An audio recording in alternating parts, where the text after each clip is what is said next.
চৌধুরী বাড়িতে আবারও ঘনিয়ে আসছে বিপদের কালো মেঘ।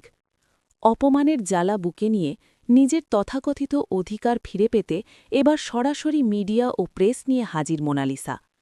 ঠিক সেই সময়েই কম্পাসের রহস্যময় ঘড়িতে জ্বলে ওঠে ডেঞ্জার সিগন্যাল। কম্পাস বুঝতে পারে বড় কিছু ঘটতে চলেছে।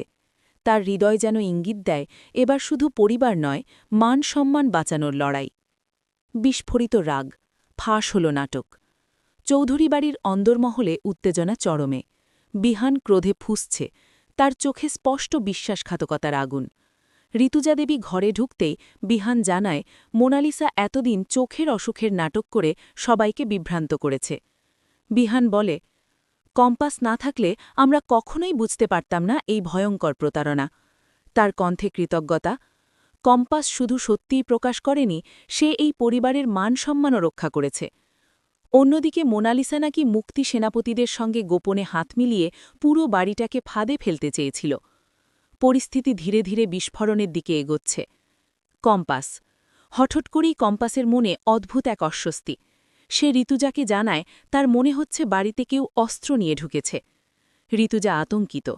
বিহান কম্পাসকে একা বেরোতে নিষেধ করে, কিন্তু কম্পাসের চোখে দৃঢ়তা। মোনালিসা আর অভিজ্ঞান দত্ত এত সহজে হার মানবে না, ওরা নতুন কিছু করবেই। ঘরের বাতাস ভারী হয়ে ওঠে। সবাই বুঝতে পারে ঝড় আসছে।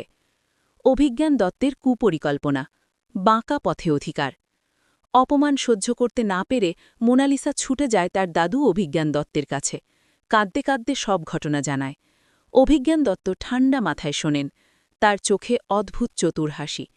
তিনি বলেন, সোজা পথে নয়, এবার বাঁকা পথেই অধিকার আদায় করতে হবে।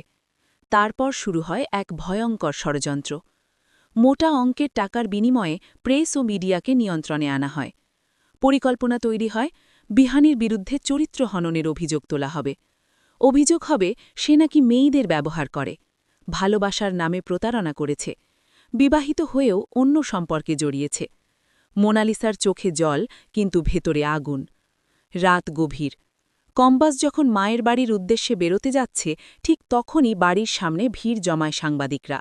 ফ্ল্যাশের আলো, ক্যামেরা, মাইক্রোফোন, আর মাঝখানে দাঁড়িয়ে মোনালিসা। বিহান চিৎকার করে বলে, এখান থেকে বেরিয়ে যাও। কিন্তু ততক্ষণে দেরি হয়ে গেছে। মোনালিসা প্রেসকে ভেতরে ঢুকতে বলে। মিডিয়া সরাসরি প্রশ্ন ছুড়ে দেয়, কেন আপনি মোনালিসাকে ভালোবাসার নামে ব্যবহার করেছেন? কেন ঘরে স্ত্রী থাকা সত্ত্বেও তার সঙ্গে অনৈতিক সম্পর্ক রেখেছেন? আপনি কি আপনার ক্ষমতা ব্যবহার করে তাকে প্রতারণা করেছেন? ঋতুজা স্তম্ভিত। বিহানের চোখে অপমানের আগুন। আর কম্পাস সব কিছু ঠান্ডা মাথায় পর্যবেক্ষণ করছে। তার মনে একটাই কথা, এটা অভিজ্ঞান দত্তর চাল। চূড়ান্ত মুহূর্ত। মিডিয়ার সামনে কি বিহান ভেঙে পড়বে, নাকি কম্পাস তার বুদ্ধি দিয়ে এই চক্রান্ত ফাঁস করবে? সত্যি কি প্রকাশ পাবে, নাকি মোনালিসার নাটকেই ভেঙে পড়বে চৌধুরী পরিবারের সম্মান? আগামী পর্বেই জানা যাবে কম্পাস কি পারবে এই ভয়ঙ্কর ষড়যন্ত্রের জাল ছিঁড়ে ফেলতে।